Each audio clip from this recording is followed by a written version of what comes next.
Victoria Ashford slammed her palm against the elevator panel and stepped back from the black man in the cleaning uniform.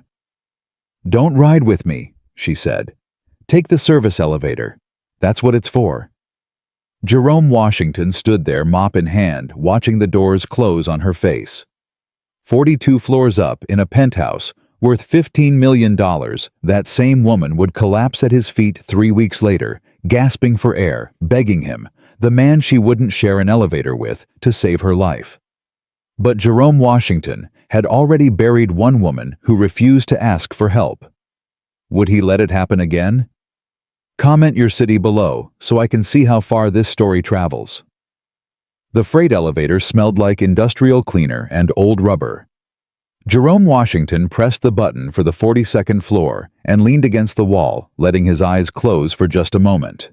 His phone buzzed. A text from his mother. "Mia asked about you again. She wants to know if you're coming to her school play next week." Jerome typed back, "Tell her I'll be there. Front row." He put the phone away and stared at the numbers climbing on the display. 34, 35, 36. He had been cleaning penthouses in this building for 3 years. The Ashford residence was his last stop, every night the crown jewel of the Westwood Tower. A 12,000-square-foot monument to wealth that took him nearly 2 hours to clean properly.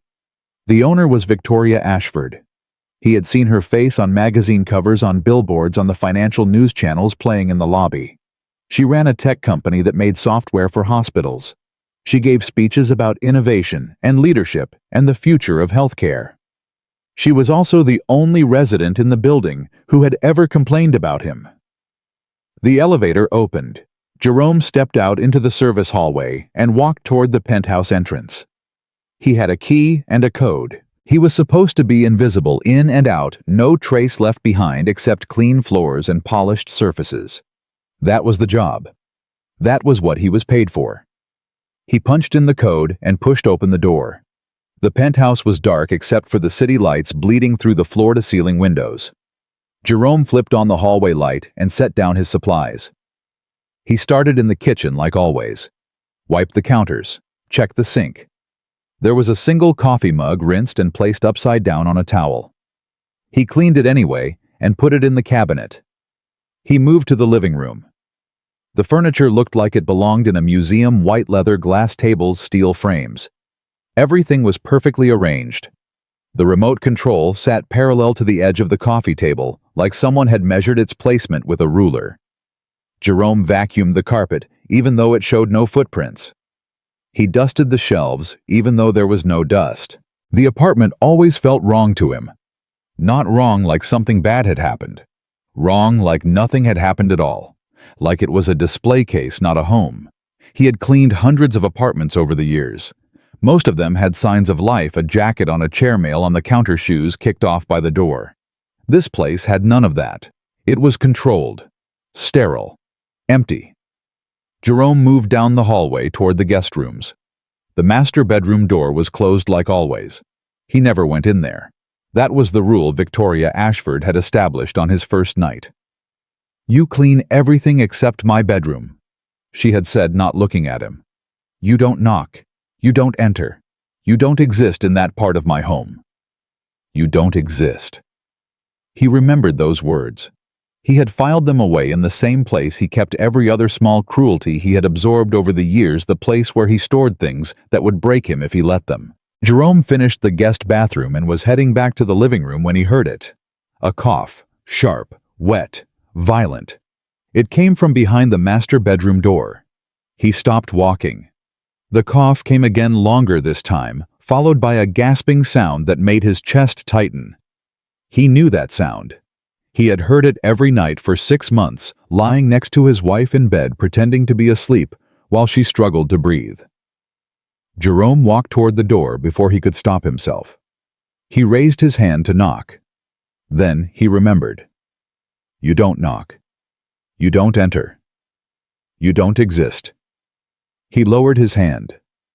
He stood there in the hallway, listening to Victoria Ashford cough like she was trying to expel her own lungs. And he did nothing, because that was the job. Because she had made the rules very clear. because he was supposed to be invisible. The coughing stopped. Jerome heard footsteps inside the room, then silence. He went back to work.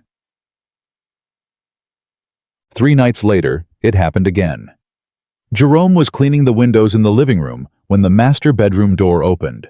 Victoria Ashford walked out wearing a silk robe, her hair loose around her shoulders. She looked like she hadn't slept in days. She saw Jerome and stopped. "What are you still doing here?" Jerome checked his watch.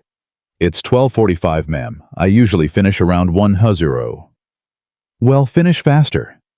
She walked past him toward the kitchen. Jerome watched her pour a glass of water, her hands trembling slightly as she lifted it to her lips. "Are you feeling all right, ma'am?"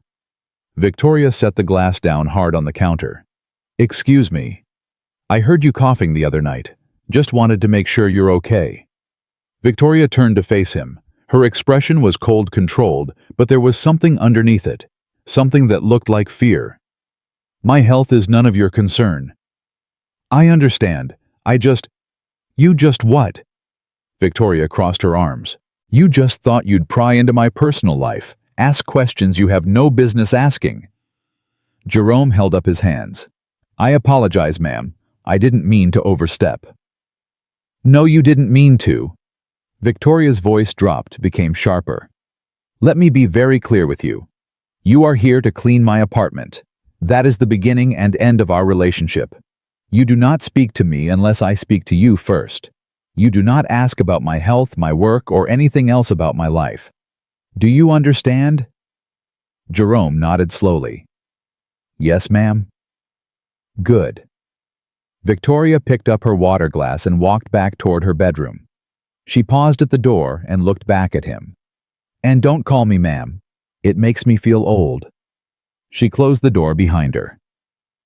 Jerome stood in the kitchen for a long moment, staring at the spot where she had been standing. Then he picked up his supplies and finished the job in silence. 2 weeks passed. Jerome saw Victoria 3 more times. Each interaction was the same brief, cold, dismissive. She treated him like furniture, like something that existed only to serve a function and then disappear. He told himself it didn't bother him. He had dealt with worse. He had grown up in a neighborhood where people made judgments about him before he opened his mouth. He had learned early that some people would never see past the color of his skin, the job he worked, the clothes he wore. Victoria Ashford was just another one of those people. But the coughing bothered him. It happened almost every night now. He would hear it through the walls, through the closed door, violent, relentless, desperate. And every time he would stand in the hallway and do nothing. One night, Jerome was emptying the trash in the guest bathroom when he noticed something strange. There were tissues at the bottom of the bin. Crumpled, but not from a cold or allergies. They were stained yellow. He picked one up and looked at it closely. Then he put it back and washed his hands. He knew what that stain meant. He had seen it before. Jerome started paying attention after that. He noticed things he had missed, small details that told a story Victoria was trying to hide. There were mints scattered on the kitchen counter every night. Not in a bowl, just loose, like someone had been grabbing them compulsively. The air purifier near the balcony door ran constantly. Jerome checked the filter one night and found it brand new. No dust, no discoloration. Whoever lived here was replacing it frequently.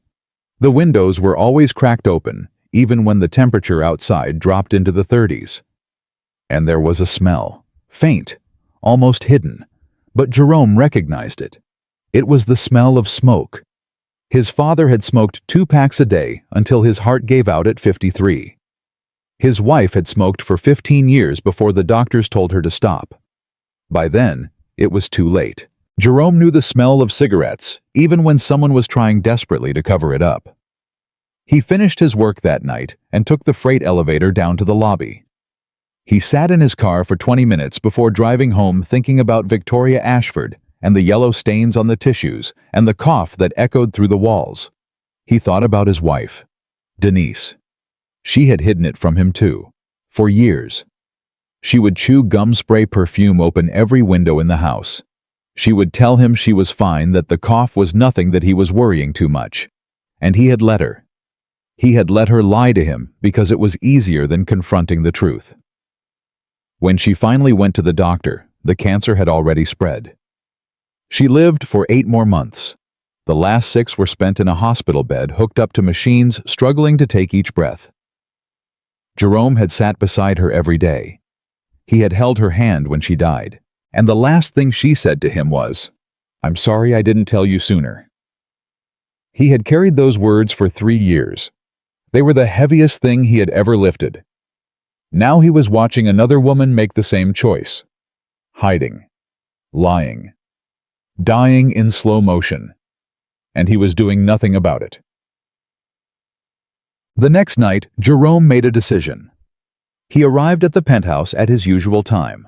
Victoria was home. He could see the light under her bedroom door. He cleaned the kitchen, the living room, the hallways. Then he walked out to the secondary balcony. It was a small space tucked around the side of the building where most people never went.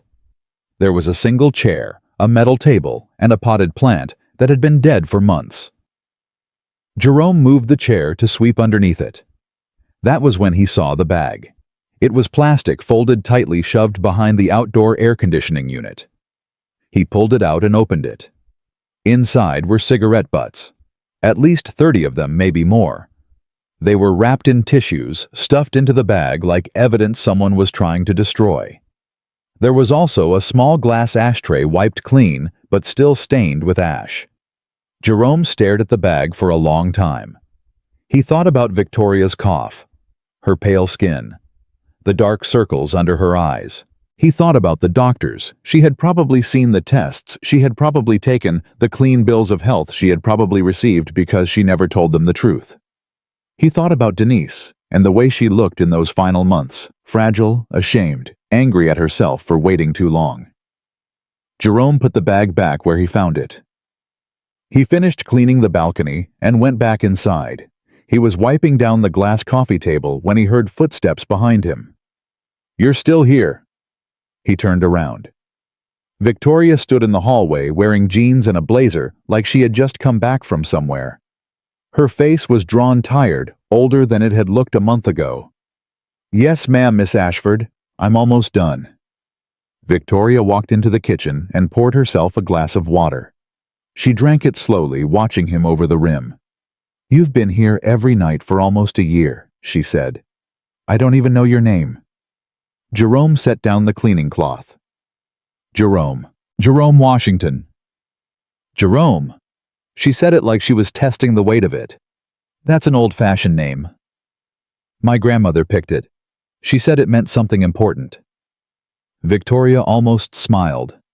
Almost. Grandmothers always think names mean something important. She set down the glass and crossed her arms. For a moment she looked like she wanted to say something else.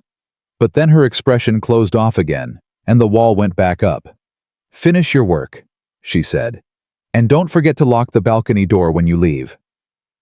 She walked back to her bedroom and closed the door.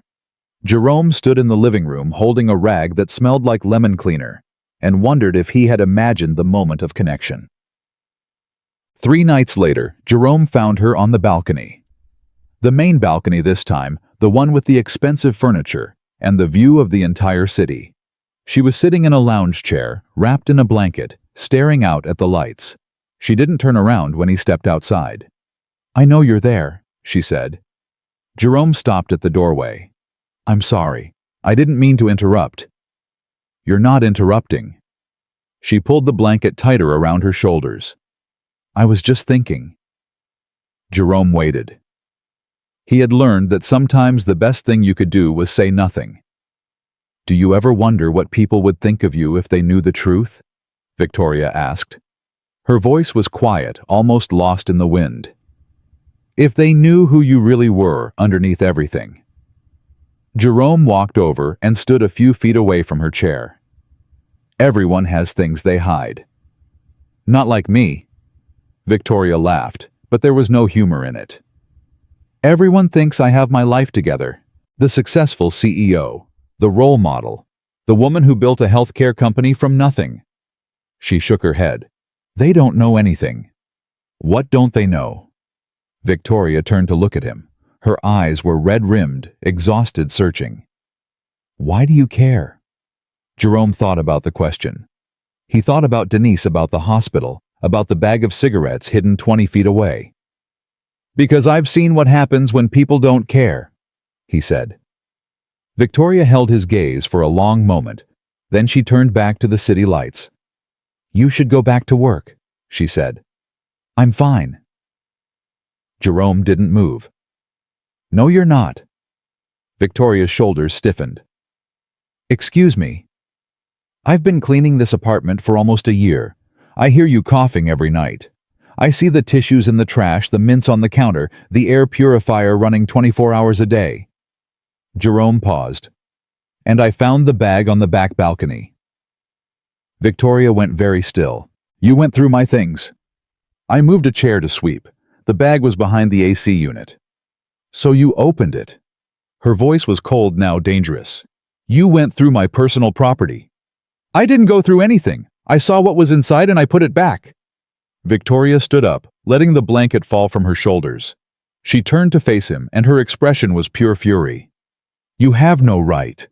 No right to judge me, to spy on me, to stick your nose into my life. I'm not judging you. Then what are you doing? What could you possibly want?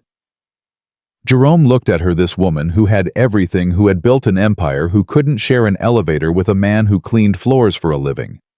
And all he saw was someone who was terrified. I want you to stop killing yourself, he said. Victoria flinched like he had slapped her. You don't know anything about my life. I know enough. Jerome took a step toward her. I know you're hiding the habit that's destroying your health. I know you're lying to your doctors, lying to everyone around you, probably lying to yourself.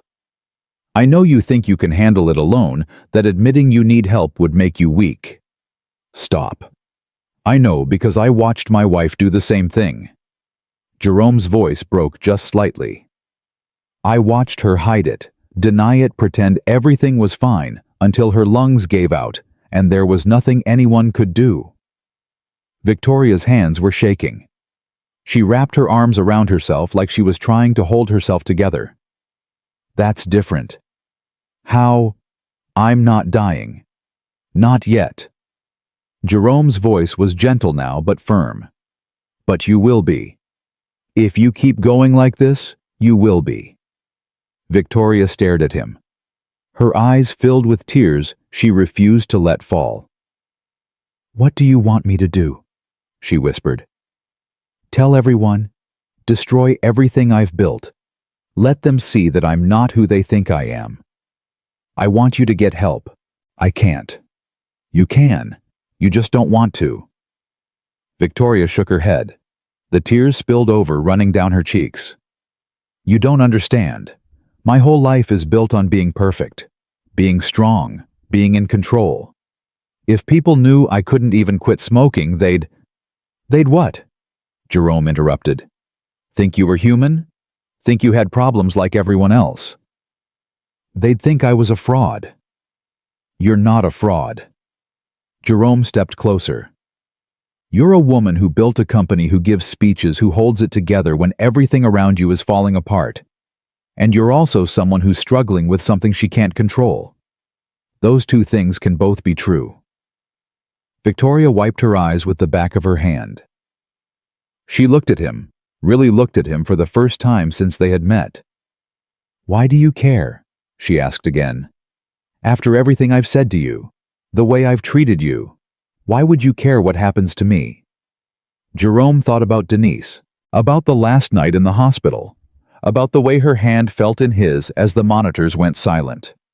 Because I didn't say anything last time, he said, and I've regretted it every day since. Victoria stood there on the balcony 42 floors above the city, crying in front of the man she had dismissed, insulted, tried to make invisible. And for the first time, she let someone see her. I don't know how to stop, she said. Then let me help you, Jerome said. Victoria looked at him. The wall she had built, the perfect CEO, the flawless image, the woman who needed no one, crumbled. Okay, she whispered. The wind picked up around them, cold and sharp. The city lights glittered below, and somewhere in that moment, something shifted between them, something that would change both of their lives forever. The next morning, Jerome did something he had never done before. He came back to the penthouse during the day. He had not slept. He had gone home after leaving Victoria on the balcony, checked on Mia, kissed her forehead while she slept, and then sat in his kitchen until the sun came up. He kept thinking about the look in Victoria's eyes when she said, "Okay." The way her voice had broken. The way she had looked at him like he was the first person who had ever seen her. He thought about Denise too. He always thought about Denise. At 9 in the morning, he drove back to the Westwood Tower. The doorman looked at him strangely when he walked through the main entrance instead of the service door. "Can I help you?" "I'm here to see Miss Ashford." The doorman's eyebrows rose. "Do you have an appointment?" "She's expecting me." It was not entirely true, but Jerome said it with enough confidence that the doorman picked up the phone and dialed the penthouse. There was a long pause. Jerome watched the man's expression shift from skepticism to surprise. "Yes, ma'am. I'll send him up." The doorman hung up and gestured toward the main elevator. 42nd floor. Jerome nodded and walked past him. He could feel the man's eyes on his back the whole way. The elevator doors opened directly into Victoria's foyer. She was standing there waiting for him wearing sweatpants and an old t-shirt. Her hair was pulled back and she wore no makeup. She looked younger than he had ever seen her, younger and more fragile. "You came back," she said. "I told you I would." Victoria stepped aside to let him in. The penthouse looked different in the daylight. The shadows were gone, replaced by harsh morning sun that exposed every corner, every surface, every imperfection. "I didn't think you were serious," Victoria said. "I thought maybe you'd change your mind. Decide it wasn't worth the trouble." Jerome turned to face her. "Is that what you wanted?" Victoria hesitated. "I don't know what I wanted. I still don't." "That's okay." Jerome set down the bag he had brought. "You don't have to know right now." Victoria looked at the bag. "What's that?" "Water, some food, things that help when you're trying to quit." Victoria's expression flickered. "You've done this before." "I watched my wife try to quit. I learned what helped and what didn't." Victoria wrapped her arms around herself. She looked like she wanted to run, like every instinct in her body was telling her to push him away and pretend this conversation had never happened. "I don't know if I can do this," she said. "You don't have to do it all at once, just today. That's all you have to think about." Victoria nodded slowly. She walked over to the couch and sat down, pulling her knees up to her chest. Jerome sat in the chair across from her and waited. "I haven't smoked since last night," Victoria said. "After you left, I threw the pack away. How do you feel?" "Like I want to crawl out of my skin." Victoria laughed, but there was no humor in it. "Like everything is too loud and too bright and too much." "That's normal. The first few days are the hardest." "How long does it last?" Jerome thought about Denise, about the weeks she had spent pacing the house, snapping at him, crying for no reason. A few weeks before the physical symptoms ease up. Longer before the cravings stop completely. Victoria closed her eyes. "A few weeks. I don't know if I can survive a few weeks." "You can. You just have to take it 1 hour at a time." Victoria opened her eyes and looked at him. "Why are you doing this? You don't owe me anything. I've been horrible to you." Jerome met her gaze. "You asked me that last night. And you didn't really answer." Jerome was quiet for a moment. He thought about the truth about how complicated it was, about all the pieces that made up his decision to be here. "When my wife got sick," he said, "I felt helpless. There was nothing I could do. The doctors told me what was going to happen, and I just had to watch it happen. I sat next to her bed for 6 months and watched her die, and I couldn't save her." Victoria's expression softened. "I'm sorry. This is different." Jerome leaned forward. "You're not dying. Not yet. There's still time to change things. And if there's something I can do, even something small, I'm going to do it. Because I couldn't do anything before." Victoria stared at him for a long moment. Then she wiped her eyes and nodded. "Okay," she said. "Tell me what to do." The first day was the hardest. Victoria paced the apartment like a caged animal. She could not sit still, could not focus, could not stop her hands from shaking. Jerome stayed with her, sitting in the living room, talking when she wanted to talk, staying quiet when she needed silence. Around noon, she started crying. "I'm sorry," she said, wiping her face with the back of her hand. "I don't know why I'm crying. I don't even feel sad." "It's the withdrawal. Your body doesn't know what to do without the nicotine. It feels like I'm losing my mind." "You're not. It just feels that way." Victoria sat down on the couch and put her head in her hands. "How did your wife handle this?" Jerome hesitated. "She didn't handle it well. She was angry. At herself, at me, at everything. She would snap at me for no reason and then apologize and then snap at me again." Victoria looked up at him. "Did you ever think about leaving?" "Never." Jerome shook his head. "Not once. She was my wife. I loved her. I knew it wasn't really her talking, it was the addiction." Victoria was quiet for a moment. Then she said, "I've never had anyone like that." "Like what?" "Someone who would stay, no matter what." Victoria pulled her knees up to her chest. "I've been alone most of my life. My parents were gone a lot when I was growing up. My father worked all the time and my mother was distant. I learned early that if I wanted something, I had to get it myself.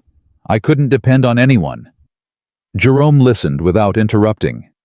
"I built my company the same way," Victoria continued. "I did everything myself. I didn't trust anyone to help me, didn't let anyone get close. I thought that was strength. I thought being independent meant never needing anyone. And now—" Victoria laughed bitterly. "Now I'm sitting in my penthouse crying in front of my cleaning man because I can't quit smoking on my own. There's no shame in needing help. That's easy for you to say. No, it's not." Jerome's voice was firm. "I needed help after Denise died. I was falling apart. I couldn't take care of Mia, couldn't take care of myself. My mother had to move in with us for 3 months because I couldn't function." Victoria looked at him with surprise. "I didn't know that. Why would you—" "We've barely spoken before yesterday." Jerome shrugged. "My point is, everyone needs help sometimes. It doesn't make you weak. It makes you human." Victoria wiped her eyes again. "I don't know how to be human. I've spent so long being perfect that I've forgotten. Then, maybe it's time to remember." The days blurred together after that. Jerome came to the penthouse every morning before his shift at another building. He brought water, food, sometimes books or magazines to distract Victoria when the cravings got bad. He stayed until late afternoon, then went home to see Mia before coming back for his regular night shift. It was exhausting. But every time he thought about stopping, he remembered Denise. He remembered the hospital. He remembered the promise he had made to himself after she died. Never again. He would never watch someone destroy themselves in silence again. Victoria's withdrawal symptoms peaked on the 3rd day. She was irritable, exhausted, unable to sleep for more than an hour at a time. She snapped at Jerome constantly, then apologized, then snapped at him again. "I don't know why you keep coming back," she said on the 4th morning. Her voice was hoarse and her eyes were red. "I've been terrible to you. You've been honest with me. That's different." "Honest?" Victoria laughed. "I've called you names. I've yelled at you. Yesterday I threw a pillow at your head." "The pillow missed. That's not the point." Jerome sat down across from her. "When my wife was quitting, she threw a lot more than pillows. She threw dishes, books, once she threw my phone out the window. And I stayed. Because I knew it wasn't really her." Victoria looked at him. How did you know the difference? What do you mean? How did you know what was the addiction and what was really her? Jerome thought about the question. I knew her before she started smoking. I knew who she was underneath all of it. And I could see that person even when she was at her worst, even when she said things she didn't mean. Victoria was quiet for a long moment. Then she said, I don't know who I am underneath all of it. I've been smoking since I was 19. I don't remember who I was before. Then maybe this is a chance to find out. Victoria looked at him, and for a moment Jerome saw something in her eyes. Something that looked like hope. On the 6th day, Victoria told him about her father. They were sitting in the living room. Victoria had not smoked in almost a week, and the physical symptoms were starting to ease. She was still tired, still irritable, but the shaking had stopped, and she could sit still for more than a few minutes at a time. He died when I was 25, Victoria said. Heart attack. He was at his office working late like always. By the time anyone found him, it was too late. Jerome listened without interrupting. He never took care of himself, never went to the doctor, never exercised, never ate well. He just worked. That was all he knew how to do. Victoria's voice was flat, controlled. My mother used to beg him to slow down, but he never listened. He said he would rest when he retired. He died 3 months before his 65th birthday. I'm sorry. Don't be. He made his choices. Victoria pulled her knees up to her chest. The thing is, I told myself I would never be like him. I told myself I would take care of my health, that I wouldn't sacrifice everything for work. And then I started my company, and I turned into him anyway. You're not like him. You're trying to change. Victoria shook her head. I'm exactly like him. I work 14-hour days. I don't exercise. I don't eat well. And I smoke. She laughed bitterly. At least he didn't smoke. That's the one thing I managed to beat him at. Jerome leaned forward. You know what I think? What? I think you're being too hard on yourself. Victoria looked at him skeptically. Really? That's your takeaway? Yes, you made mistakes. Everyone does. The difference is you're trying to fix them. Your father never tried. He never even acknowledged there was a problem. But you did. You let me help you. That took courage. Victoria was quiet for a long moment. Then she said, I don't feel courageous. I feel weak. Admitting you need help isn't weakness. It's the opposite. Victoria looked at him. Her eyes were wet, but she didn't cry. You really believe that? I know it. Victoria nodded slowly. She didn't say anything else, but Jerome could see something shift in her expression. Something that looked like the beginning of acceptance. On the 8th day, Victoria almost broke. Jerome arrived at the penthouse to find her sitting on the secondary balcony, the one where he had found the cigarettes. She was holding something in her hand. He walked over and saw that it was a pack of cigarettes, unopened. Where did you get that? I went out this morning. Victoria's voice was flat, emotionless. I walked to the store on the corner. I bought them.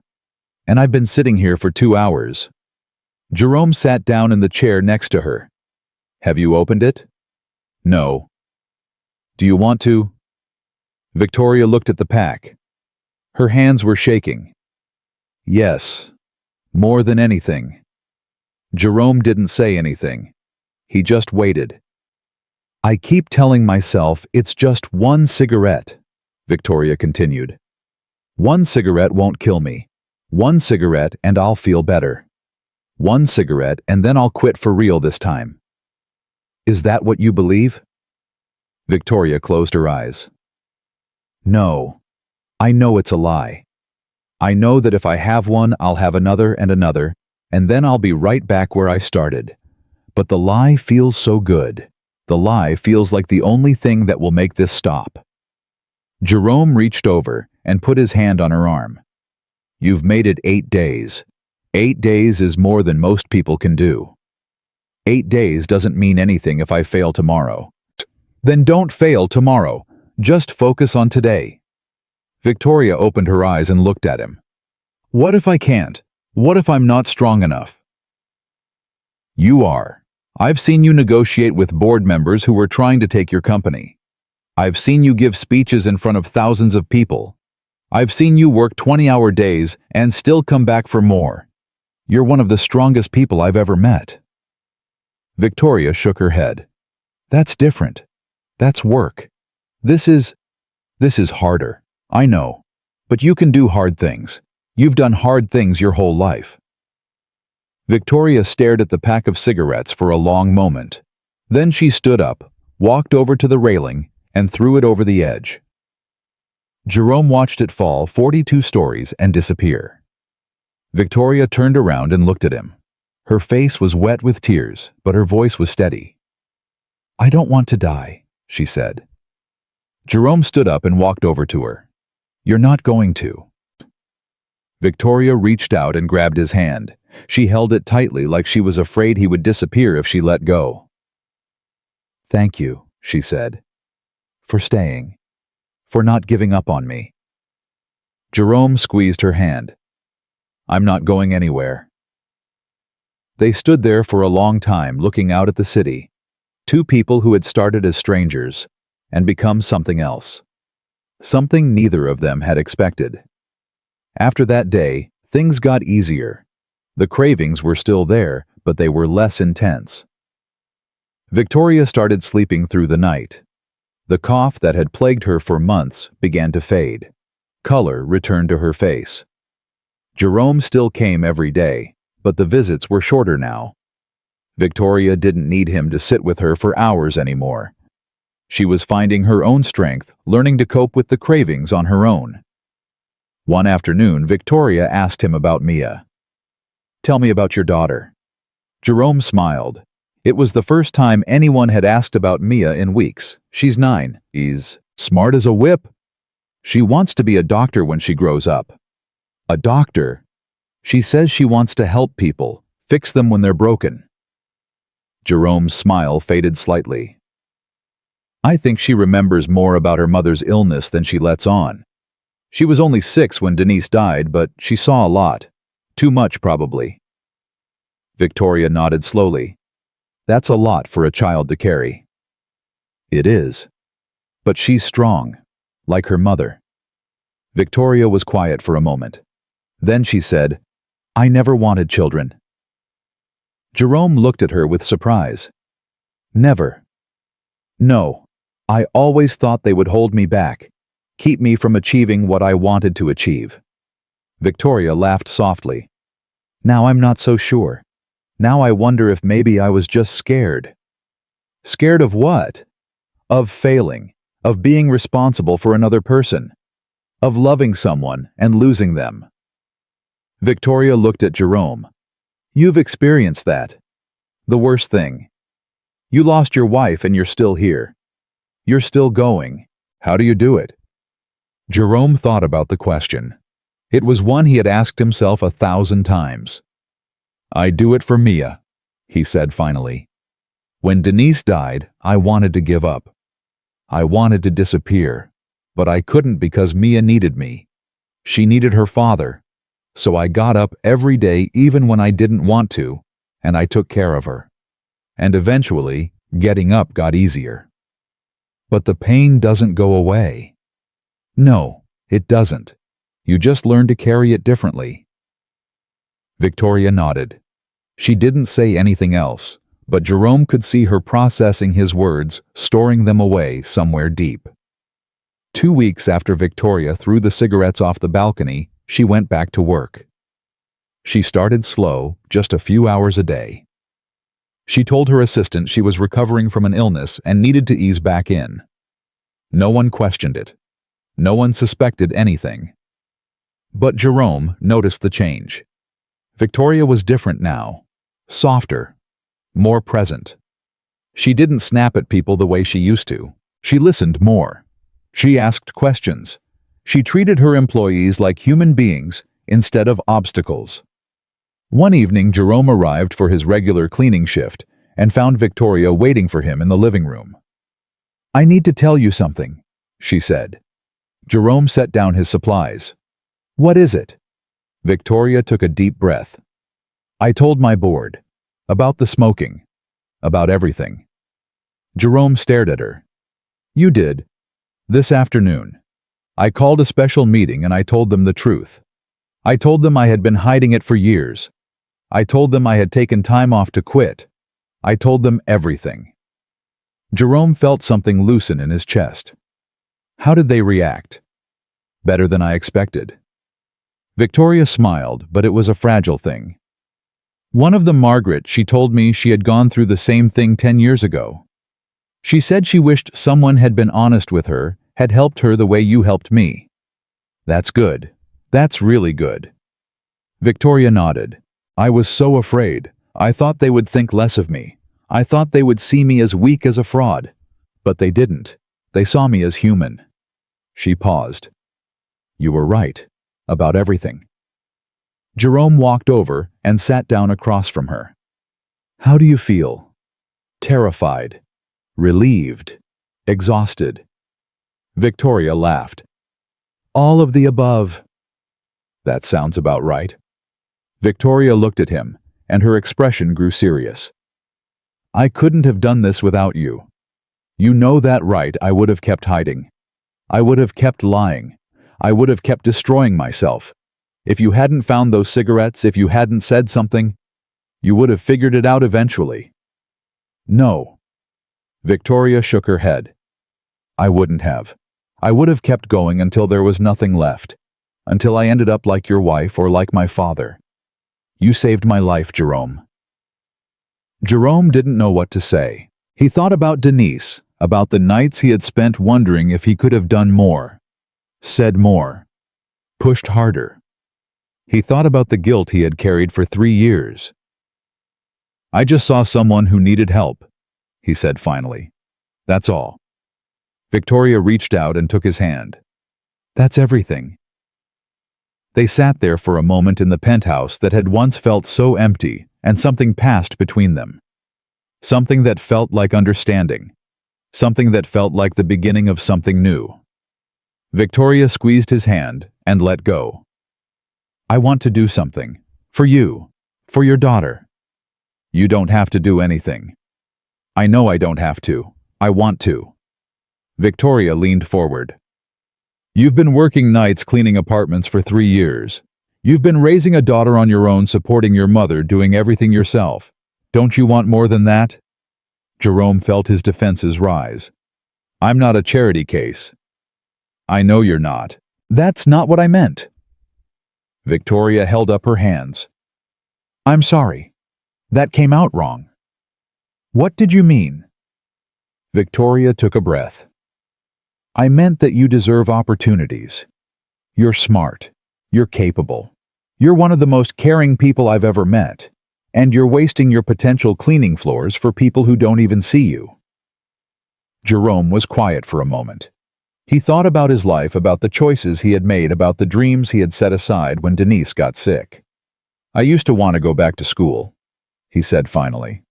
"Before Denise, I was taking classes at the community college studying business. I wanted to start my own cleaning company someday. Do things the right way, treat workers fairly, build something I could pass on to Mia. What happened? Denise got sick. I had to work more hours to pay the medical bills. I dropped out." Jerome shrugged. "Life happened." Victoria nodded slowly. "Would you still want that, the company? The classes?" Jerome looked at her. "Why are you asking?" "Because I want to help. Because you helped me, and I want to return the favor." Victoria's voice was firm. "I have resources, connections. I could get you into a business program. I could help you start your company. It wouldn't be charity, it would be an investment. In you." Jerome felt something shift inside him, something he had buried a long time ago. "I don't know," he said. "It's been so long. I don't know if I can still do it." "You can." Victoria's voice was certain. "If you can help a stranger quit smoking against all odds, you can do anything." Jerome looked at her, He saw the woman who had refused to share an elevator with him. He saw the woman who had broken down crying on the balcony. He saw the woman who had thrown her cigarettes off a 42-story building. And he saw someone who believed in him. "Let me think about it," he said. Victoria nodded. "Take all the time you need." Jerome picked up his cleaning supplies and went back to work. But as he wiped down the surfaces and vacuumed the floors, he kept thinking about what Victoria had said. He thought about Mia, about the future he wanted to give her. He thought about Denise, about the life they had planned together before everything fell apart. He thought about himself, about the man he used to be and the man he had become. And for the first time in 3 years, he allowed himself to hope. 3 days passed before Jerome gave Victoria his answer.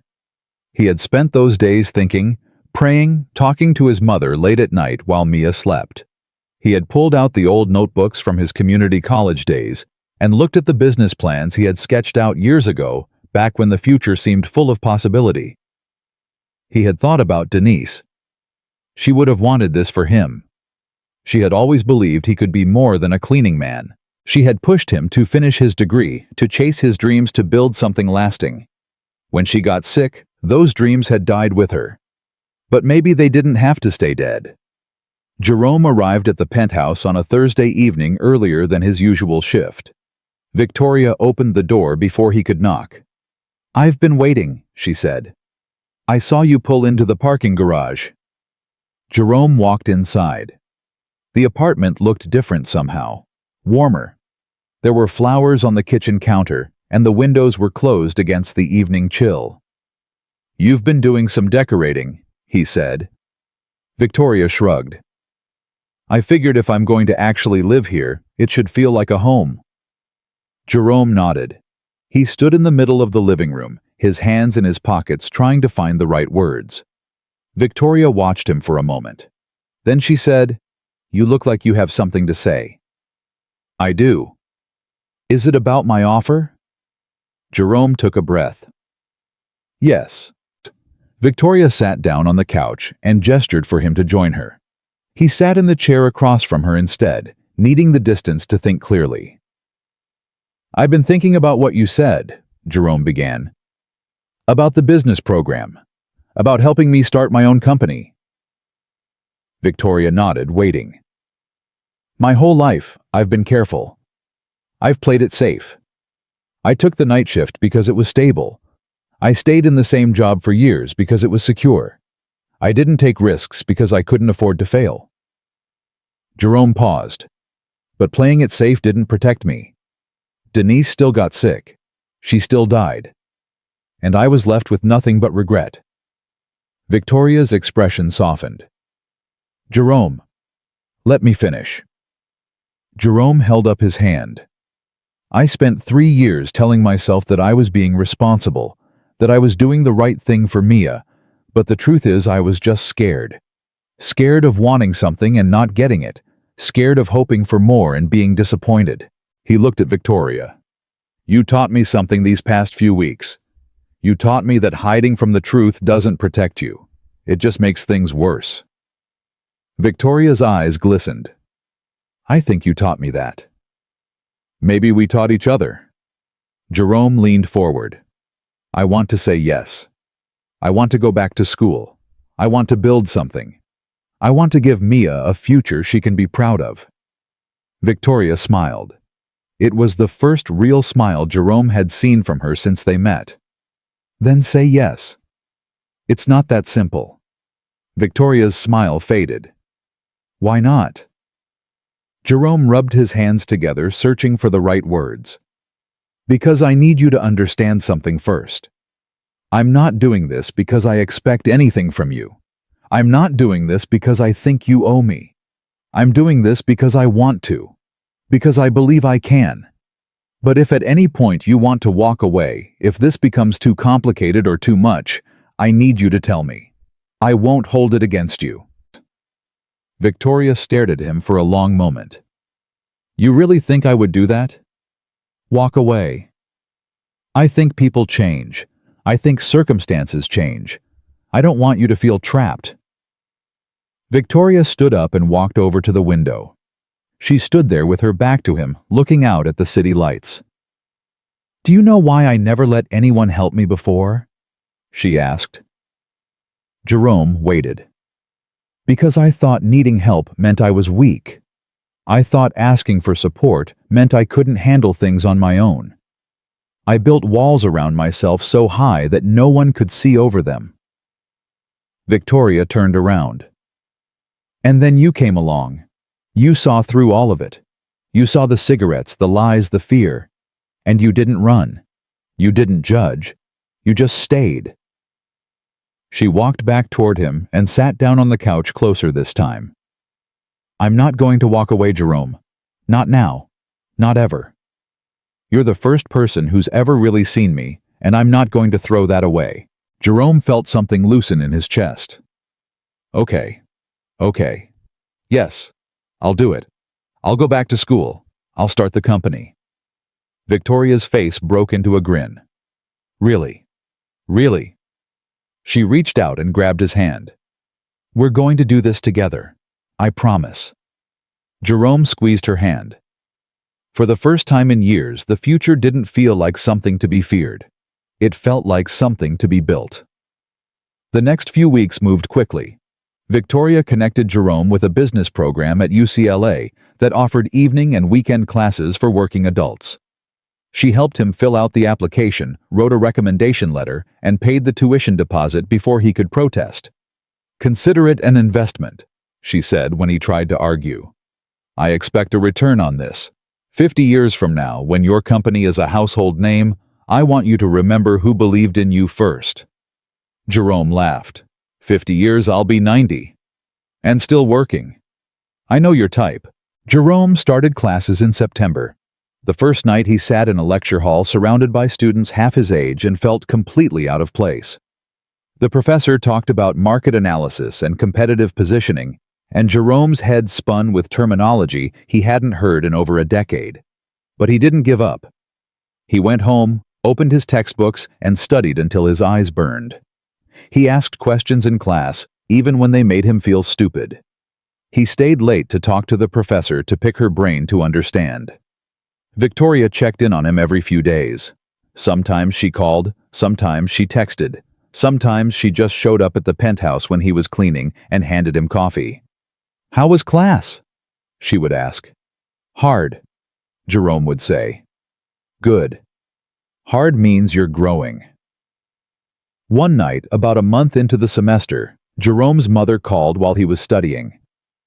"Baby, I need to talk to you about Mia." Jerome's heart dropped. "What's wrong? Is she okay?" "She's fine. Physically, she's fine." His mother's voice was hesitant. "But she's been asking questions. About you. About why you're gone so much." Jerome closed his textbook. "What kind of questions?" "She wants to know if you're going to leave her. Like her mama did." The words hit Jerome like a fist to the chest. He had been so focused on building a future that he had forgotten about the present. He had forgotten that Mia was only 9 years old, that she had already lost one parent, that every time he was gone, some part of her wondered if he was coming back. "I'll talk to her," Jerome said.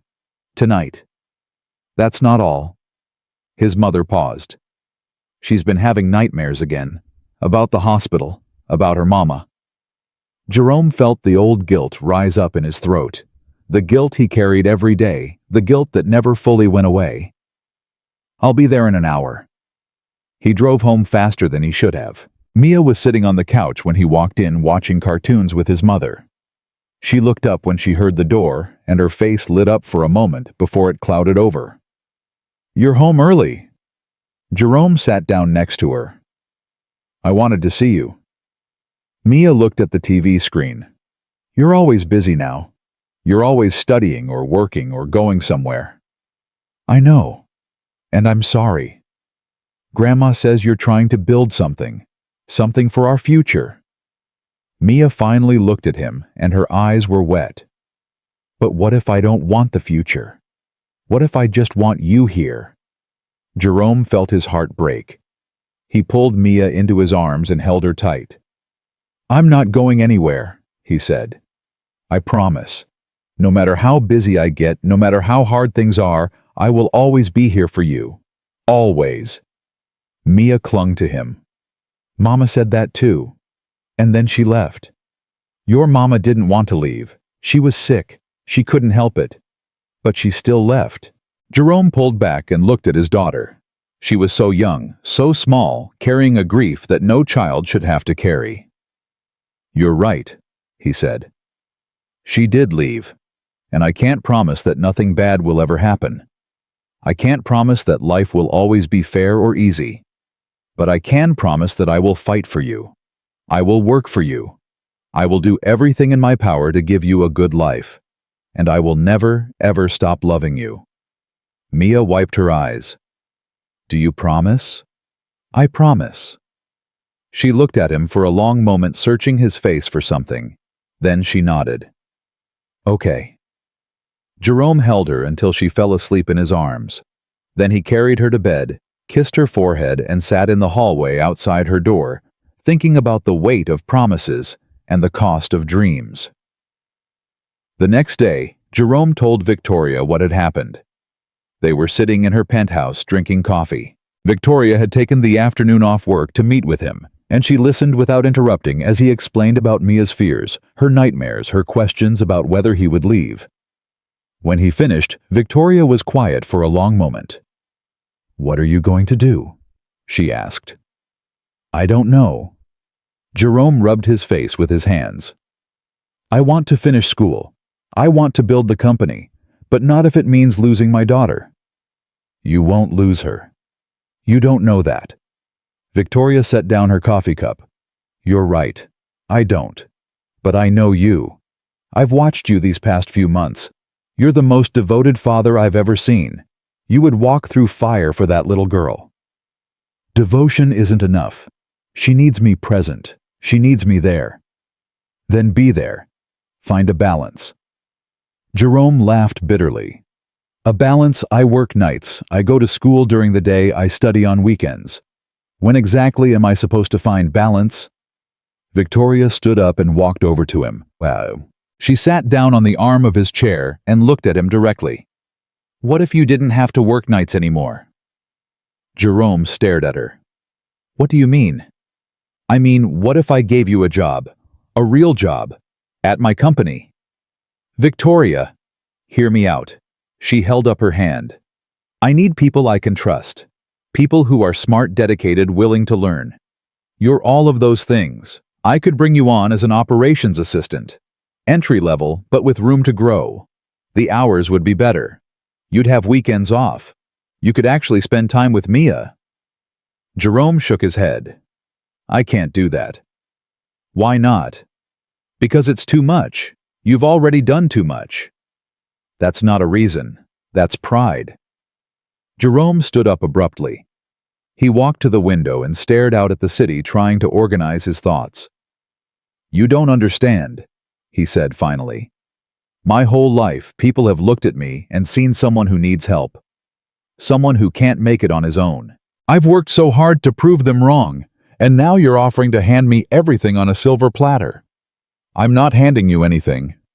Victoria's voice was sharp. I'm offering you an opportunity. What you do with it is up to you. It doesn't feel like that. Then maybe your feelings are wrong. Jerome turned around. Victoria was standing now, her arms crossed, her expression fierce. You want to know what I see when I look at you? She asked. I see a man who has been dealt a terrible hand and refuses to fold. I see a man who lost his wife, raised his daughter alone, worked nights for 3 years, and still found the courage to go back to school. I see a man who saved my life when he had every reason to walk away. Her voice softened. I don't see someone who needs help, Jerome. I see someone who deserves it.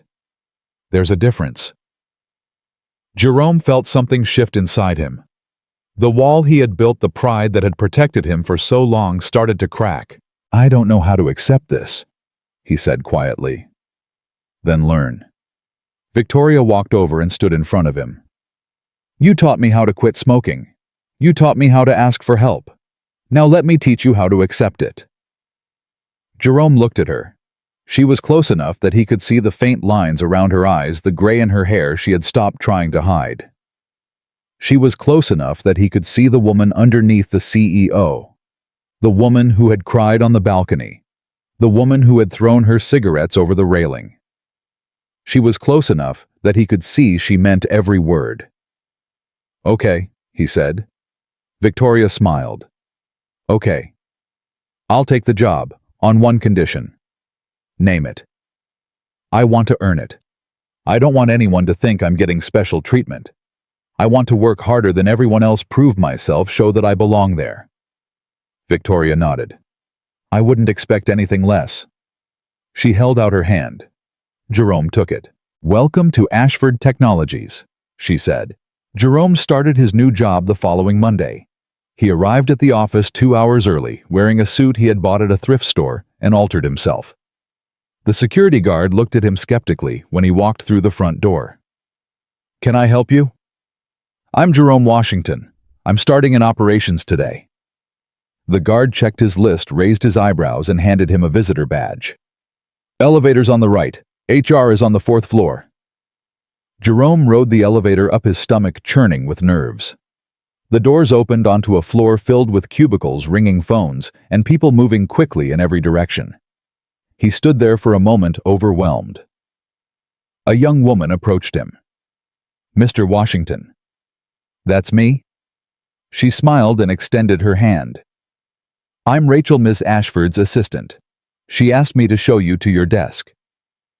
Jerome followed Rachel through the maze of cubicles. He noticed people glancing at him, whispering to each other. He wondered how much they knew about him, about his relationship with Victoria.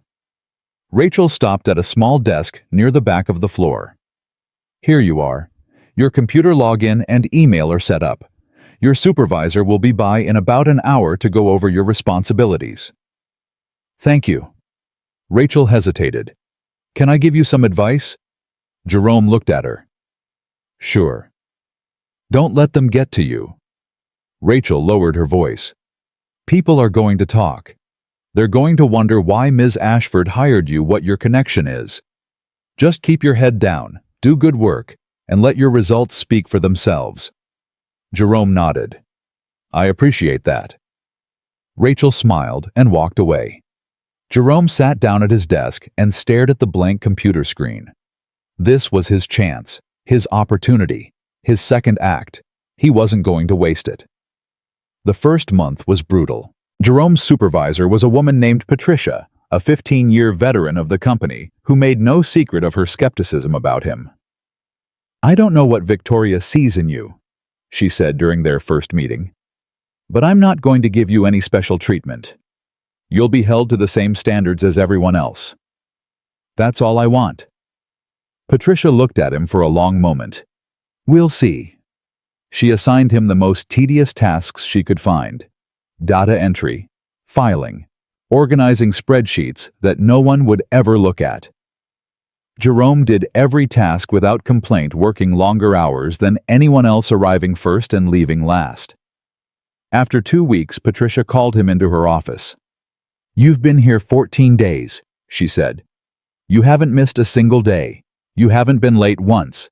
You've completed every assignment I've given you on time and without errors." Jerome waited, unsure where this was going. "I'll admit I was wrong about you."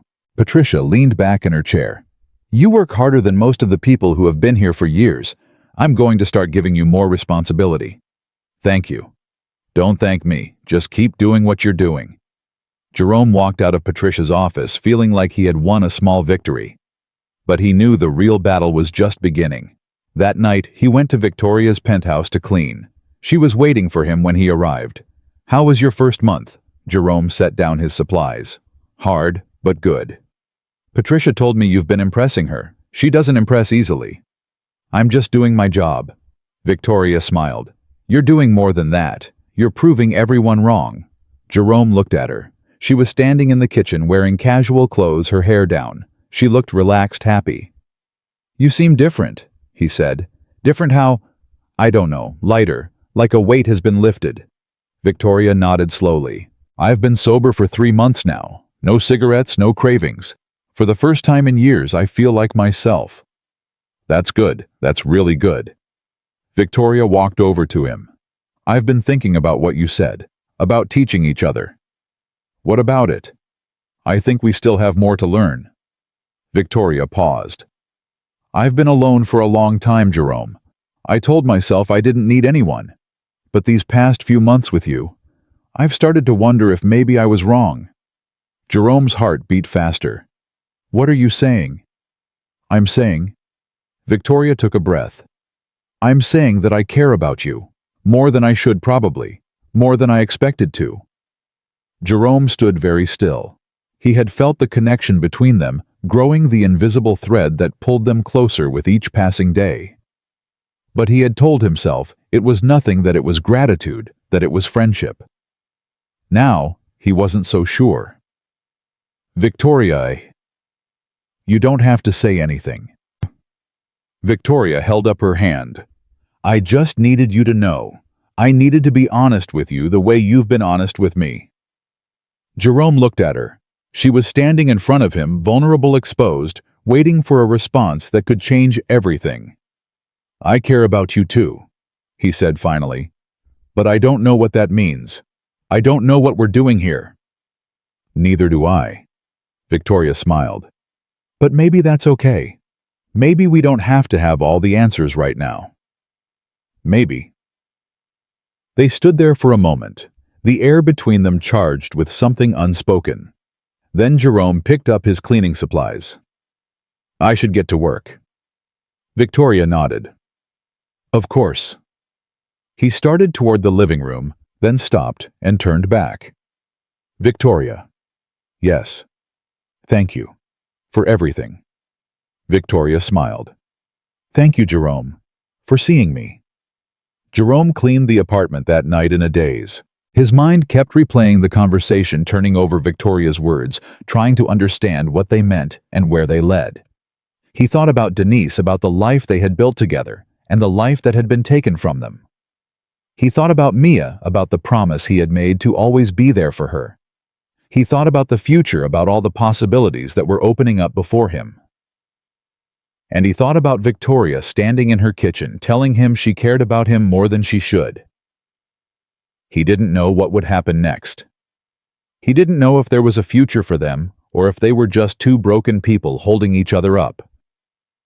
But for the first time in 3 years, he felt something he had forgotten how to feel. Hope. When Jerome finished cleaning, he found Victoria asleep on the couch. She had curled up with a blanket, a book open on her chest, her breathing slow and peaceful. He stood there for a moment, watching her sleep. She looked younger like this, without the armor she wore during the day, without the walls she had built to keep people out. She looked human. Jerome pulled the blanket up to her shoulders, turned off the lamp beside the couch, and let himself out. As he rode the elevator down to the lobby, his phone buzzed. A text from his mother. Mia wants to know if you'll be home for breakfast. Jerome smiled and typed back, Tell her I'll make pancakes. He walked out into the cold night air and looked up at the building. 42 floors above him, Victoria Ashford slept peacefully for the first time in years. And Jerome Washington, the cleaning man who had become something more, walked to his car and drove home to his daughter. Jerome made pancakes that morning just like he promised. Mia sat at the kitchen table watching him flip the batter with practiced ease. She had her mother's eyes, deep brown and searching, the kind of eyes that saw everything and forgot nothing. Daddy, can I ask you something? Jerome slid a pancake onto her plate. You can ask me anything. Are you happy? The question caught him off guard. He set down the spatula and looked at his daughter. What makes you ask that? Mia poured syrup over her pancake, concentrating on the task like it required her full attention. You've been smiling more. You used to look sad all the time, even when you said you were fine. But now you look different. Jerome sat down across from her. I am happy, baby. Happier than I've been in a long time. Is it because of the new job? That's part of it. Mia looked up at him. What's the other part? Jerome hesitated. He had not told Mia about Victoria. Not really. She knew he had helped a woman quit smoking, knew he had gotten a job at her company. But she didn't know about the late-night conversations, the growing connection, the words they had exchanged the night before. "The other part is complicated," Jerome said finally. Mia nodded like she understood. "Grown-up complicated?" "Yeah, grown-up complicated." "Is it about a girl?" Jerome almost laughed, his 9-year-old daughter cutting straight to the heart of things.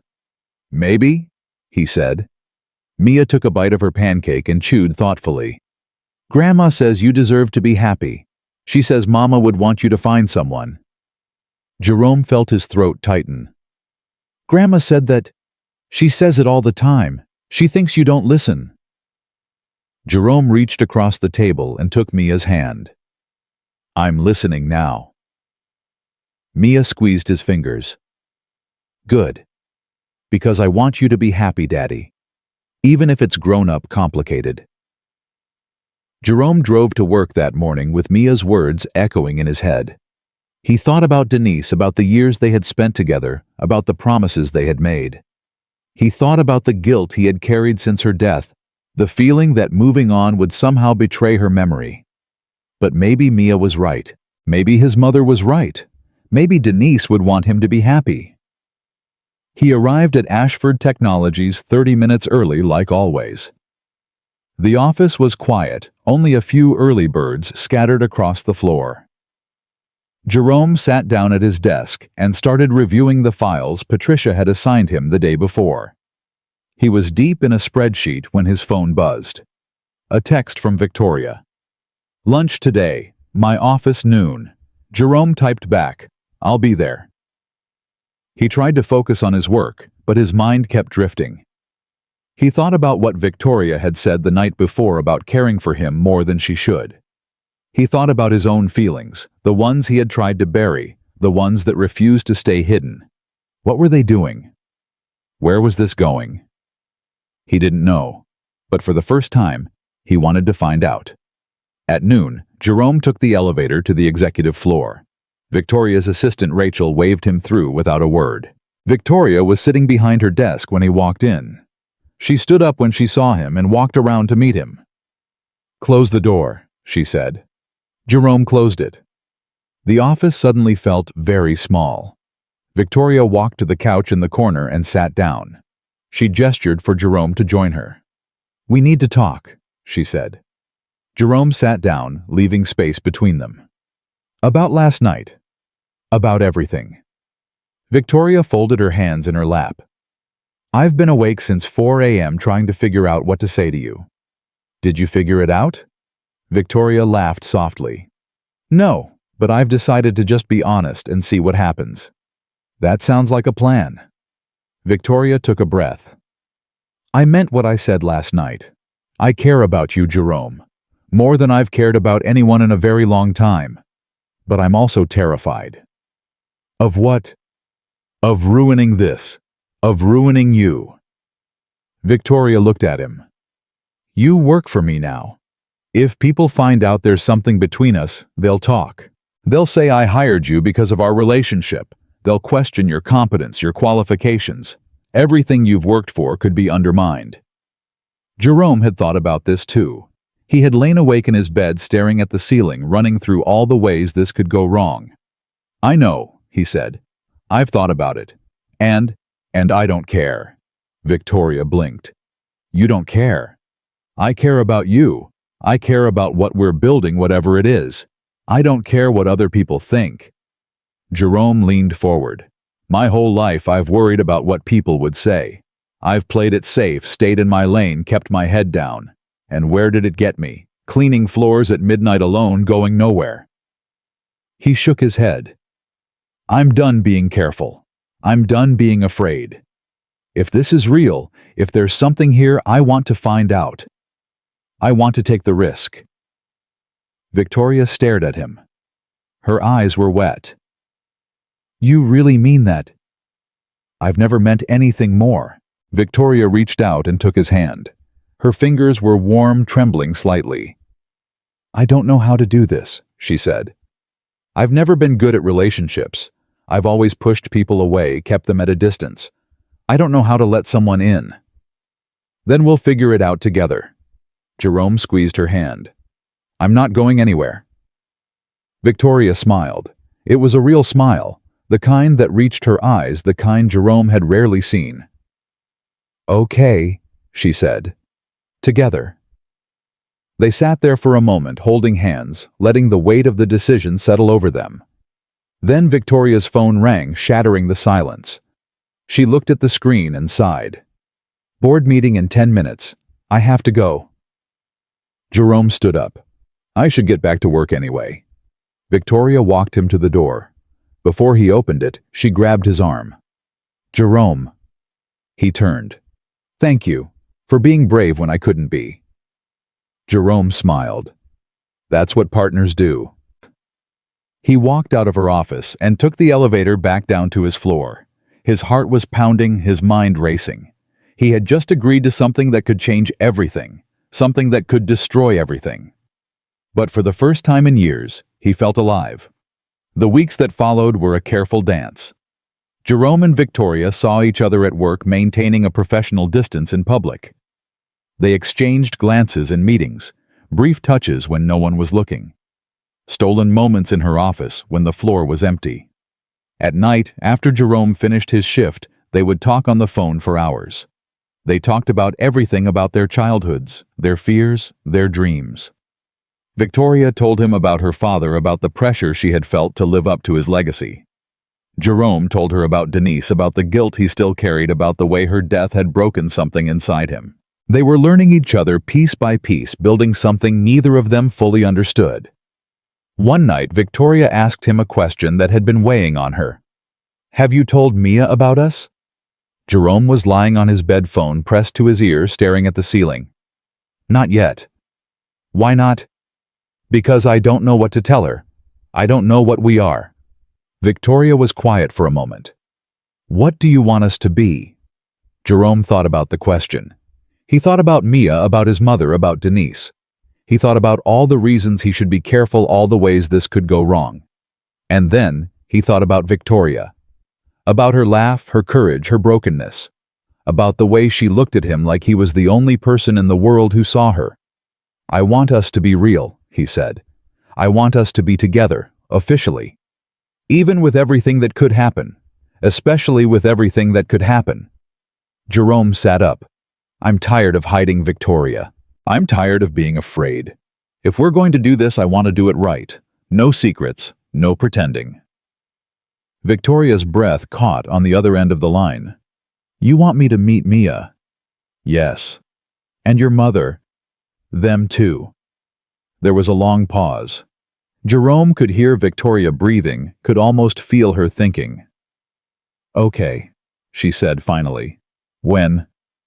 This weekend. Sunday dinner at my place. Victoria laughed, and there was nervousness in it. I haven't had Sunday dinner with a family since I was a teenager. Then it's about time you did. Victoria arrived at Jerome's apartment on Sunday afternoon, carrying a bottle of wine and a bouquet of flowers. She was wearing jeans and a simple blouse, the most casual Jerome had ever seen her. She looked terrified. Jerome met her at the door. You okay? No. Victoria thrust the flowers at him. I don't know how to do this.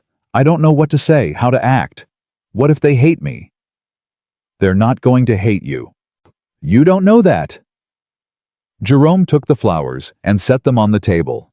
Then he took Victoria's hands and looked her in the eye. My mother is going to love you because you make me happy. Mia is going to love you because you're real with her. And I'm going to love you because... He stopped, realizing what he had almost said. Victoria's eyes widened. Because what? Jerome felt his heart hammering in his chest. He had not planned to say it, not yet, not like this. But the word was there, hanging in the air between them, and he couldn't take it back. Because I'm falling for you, he said. I've been falling for you since the night I found you on that balcony. Victoria's eyes filled with tears. She opened her mouth to respond, but before she could speak, a small voice interrupted. Daddy. Jerome turned. Mia was standing in the hallway watching them with wide eyes. Hey, baby. Jerome let go of Victoria's hands. Come here. There's someone I want you to meet. Mia walked over slowly, her gaze fixed on Victoria. She stopped a few feet away and looked up at the woman who had become such an important part of her father's life. You're the lady from the building, Mia said. The one Daddy helped. Victoria knelt down so she was at Mia's eye level. That's right. Your father helped me when I was very sick. He saved my life. Mia tilted her head.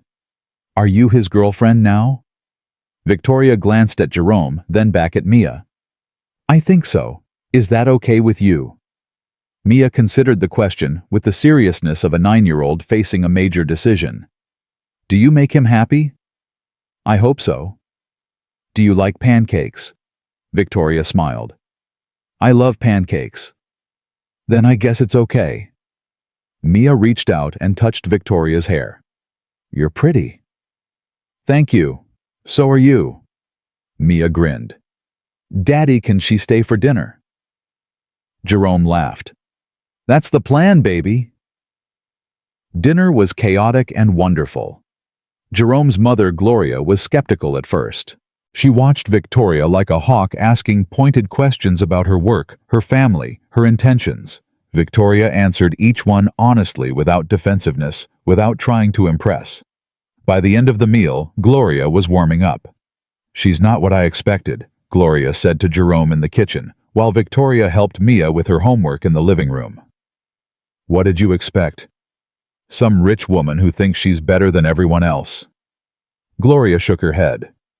But she's not like that. She's real.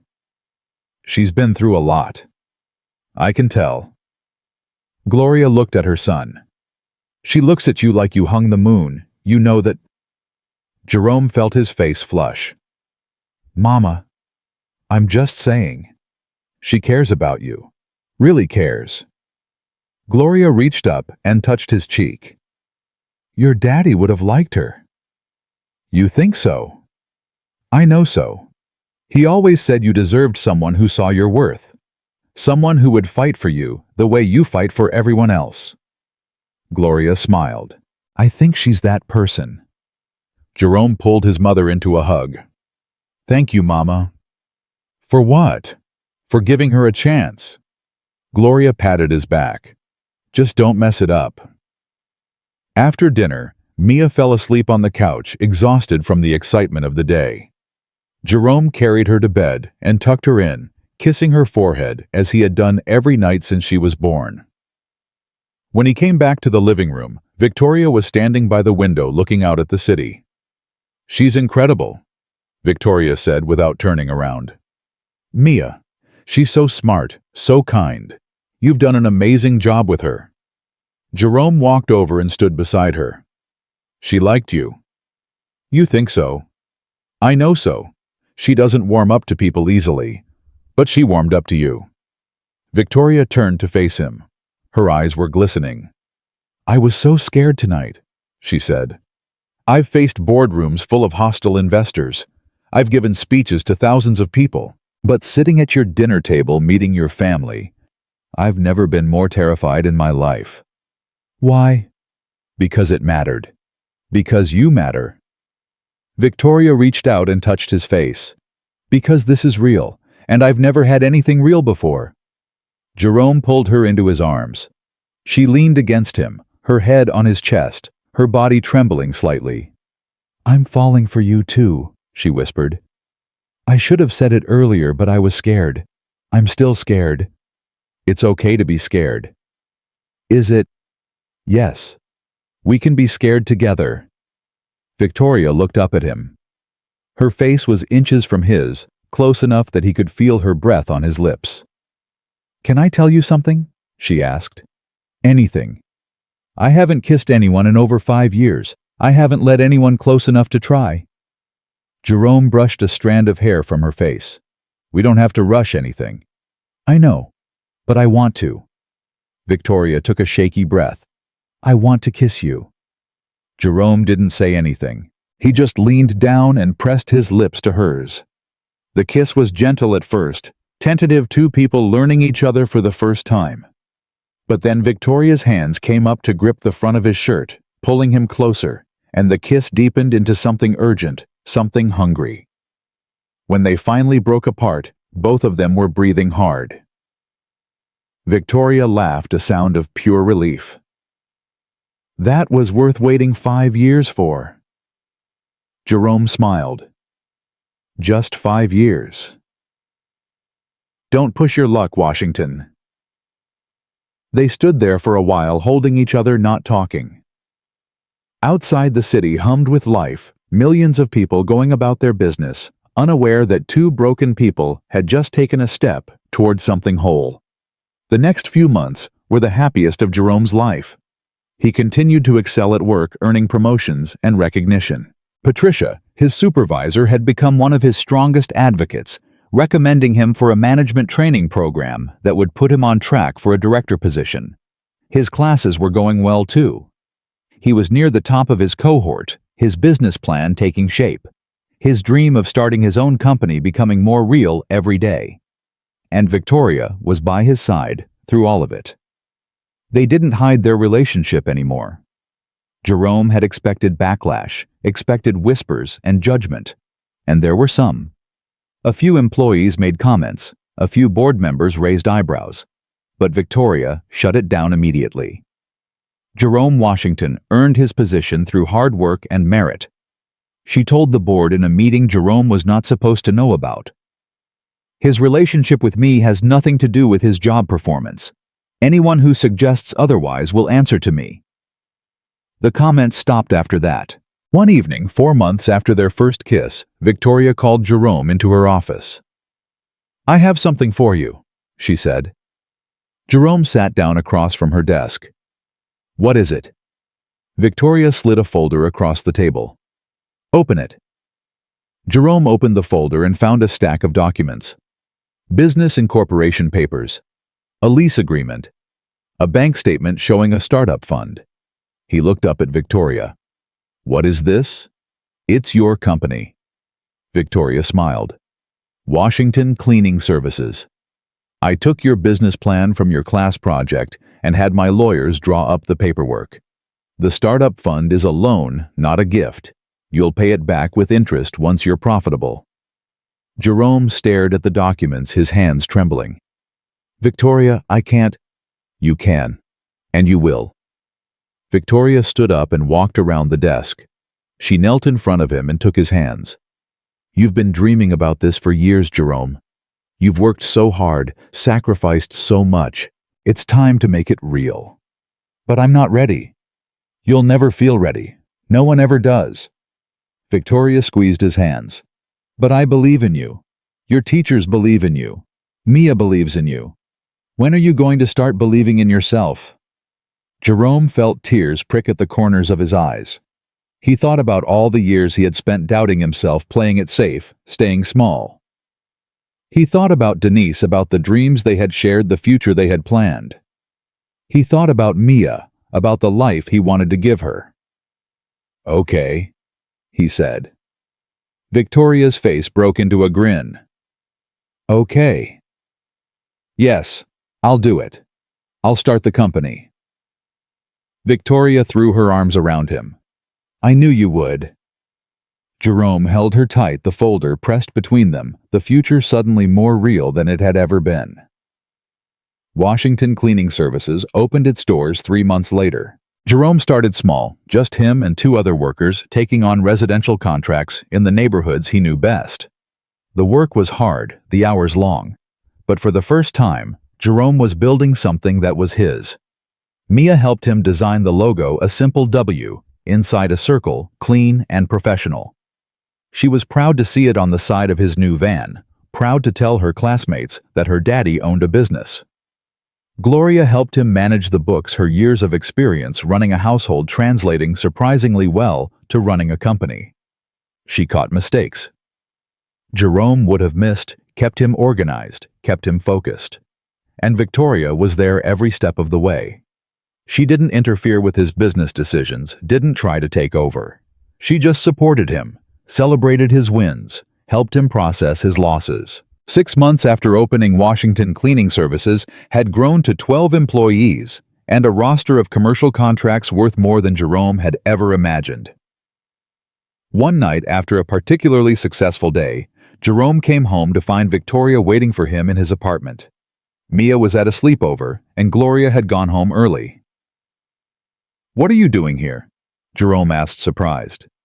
Victoria was sitting on his couch, looking nervous. "I wanted to talk to you about something." Jerome sat down beside her. "Is everything okay?" "Everything is wonderful. That's what I wanted to talk about." Victoria took a deep breath. "A year ago I was dying. I was hiding from everyone, lying about everything, slowly killing myself. And then you found me. You saw through all my defenses, all my walls. You refused to let me disappear." Jerome took her hand. "Victoria, let me finish." Victoria's voice was shaking now. "You saved my life, Jerome. Not just by helping me quit smoking. You saved me by showing me what it means to be seen, to be known, to be loved for who you really are, not who you pretend to be." She reached into her pocket and pulled out a small box. Jerome's heart stopped. "I know this isn't traditional," Victoria said. "I know I'm supposed to wait for you to do this. But I've never been traditional, and I don't want to wait anymore." She opened the box. Inside was a simple gold ring. "Jerome Washington, will you marry me?" Jerome stared at the ring, then at Victoria, then back at the ring. His mind was racing, his heart pounding so hard he could barely hear himself think. "You want to marry me?" "I want to spend the rest of my life with you." Victoria's eyes were wet. "I want to be there when Mia graduates, when your company goes national, when we're old and gray and sitting on a porch somewhere. I want all of it. I want you." Jerome felt tears rolling down his cheeks. He didn't bother wiping them away. He thought about Denise. He thought about the life they had built together, the dreams they had shared, the love they had known. He would always carry her with him. She would always be part of his story. But she would want him to be happy. She would want him to live. "Yes," Jerome said. Victoria's face crumpled with relief. "Yes. Yes, I'll marry you." Victoria threw herself into his arms, laughing and crying at the same time. Jerome held her tight, the ring box pressed between them, the future stretching out before them like a promise. "I love you," Victoria whispered. Jerome pulled back and looked at her. "I love you too. I've loved you since the night you let me see who you really are." Victoria kissed him, and in that moment, everything else fell away. The pain of the past, the uncertainty of the future, the fears they both carried. All that remained was two people who had found each other in the darkness and chosen to walk toward the light together. The wedding was small. Neither Jerome nor Victoria wanted anything extravagant. They had both spent too much of their lives performing for others, wearing masks, pretending to be something they were not. This day was about truth. This day was about them. They held the ceremony in Gloria's backyard, under a canopy of string lights that Mia had helped hang the night before. There were 40 guests, mostly family and close friends. Patricia came along with a few colleagues from Ashford Technologies, who had become genuine friends over the past year. Jerome stood at the makeshift altar wearing a suit he had bought with money from his own company. His hands were shaking. His heart was pounding so hard he could feel it in his throat. And then Victoria appeared. She walked down the aisle alone. No father to give her away, no procession of bridesmaids. Just her in a simple white dress, her hair loose around her shoulders. Her eyes fixed on Jerome like he was the only person in the world. She was crying before she reached him. "You look beautiful," Jerome whispered as she took her place beside him. "You look terrified," Victoria whispered back. "I am terrified." "Good. Me too." The officiant began the ceremony, but Jerome barely heard the words. He was too busy looking at Victoria, too busy trying to memorize every detail of this moment. The way the light caught her hair, The way her hand trembled in his. The way she looked at him like he was home. When it came time for the vows, Victoria spoke first. "Jerome," she said, her voice steady despite the tears on her cheeks. "A year and a half ago, I was dying. Not just physically, but in every way that matters. I had built walls around myself so high that no one could reach me. I had convinced myself that I didn't need anyone, that asking for help was weakness, that being alone was the price of success." She squeezed his hands. "And then you came along. You saw through all of it. You saw the cigarettes I was hiding, the lies I was telling, the fear I was drowning in. And instead of walking away, instead of pretending you didn't see, you stayed. You refused to let me destroy myself." Victoria took a shaky breath. "You taught me that strength isn't about being perfect. It's about being honest. It's about asking for help when you need it. It's about letting someone see who you really are, even when you're afraid they won't like what they find." She reached up and touched his face. "I spent my whole life running from vulnerability. But you showed me that vulnerability is where love lives. And I love you, Jerome Washington. I love you more than I ever thought I was capable of loving anyone. I promise to spend the rest of my life being brave enough to show you who I really am every single day." Jerome felt tears streaming down his own face now. He didn't bother wiping them away. "Victoria." He began, his voice rough with emotion. "When I lost my wife, I thought my life was over. I thought I would never feel whole again. I went through the motions. I took care of my daughter. I worked my job, but I was just surviving. I wasn't living." He shook his head. "And then I found you. Broken, hiding, fighting a battle you thought you had to fight alone. And something in me recognized something in you. Two people who had given up on themselves, who had forgotten what it meant to hope." Jerome lifted her hand and pressed it to his heart. "You didn't just let me help you, Victoria. You helped me too. You reminded me that I had something to offer. You believed in me when I had stopped believing in myself. You saw the man I could be, not just the man I was." His voice cracked. "I promise to always see you. Not the CEO, not the image, not the mask. The real you. The woman who cries at sad movies and burns toast every morning and laughs at her own jokes.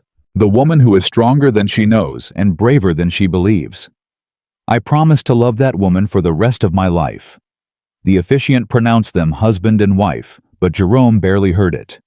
He was already pulling Victoria into his arms, kissing her, while 40 people cheered, and Mia ran up to throw her arms around both of them. "Does this mean I can call you Mom now?"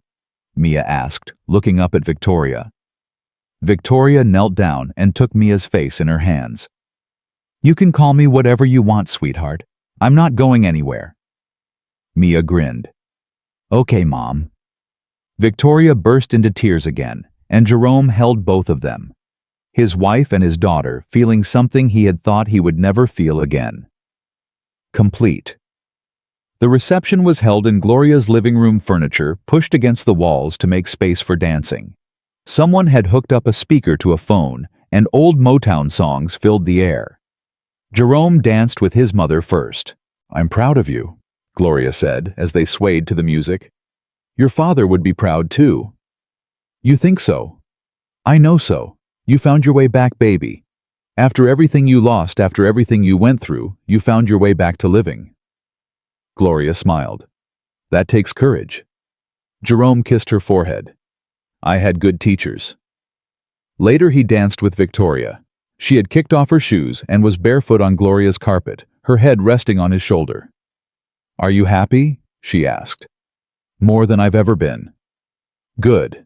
Victoria lifted her head and looked at him. "Because I have something to tell you." Jerome's heart skipped. "What is it?" Victoria smiled, and there was something new in her eyes. Something he hadn't seen before. "I'm pregnant." Jerome stopped dancing. The music kept playing. The guests kept talking, but everything else faded away.